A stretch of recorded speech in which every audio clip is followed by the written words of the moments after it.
ہر باشعور انسان کا زندگی میں کوئی نصب العین ہوتا ہے، کوئی آدرش ہوتا ہے، کوئی آئیڈیل ہوتا ہے، اور وہ اپنے اس نصب العین کے لیے اپنے آدرش ہندی کا لفظ ہے، آدرش نصب العین، نصب العین کے لیے انگریزی میں آئیڈیل، اس کے لیے جد و جہد کرتا ہے، محنت کرتا ہے، کوشش کرتا ہے، بھاگ دوڑ کرتا ہے۔ اگر کسی شخص کا کوئی آدرش نہیں، کوئی نصب العین نہیں، کوئی آئیڈیل نہیں، تو وہ انسان نہیں، حیوان ہے۔ حیوان کی زندگی کا کوئی مقصد نہیں ہے، وہ آپ اس کو یوز کر لیں۔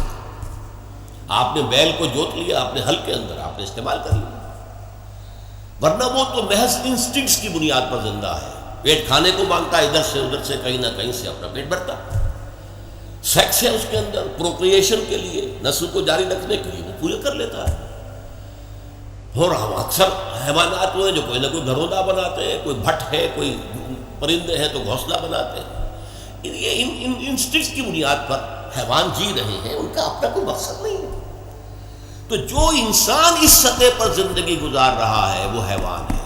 قرآن مجید نے ایک سے زائد مقامات پر کہا ہے اولئک کالانعام بل ھم اضل، یہ لوگ تو چوپایوں کے مانند ہیں بلکہ ان سے بھی گئے گزرے۔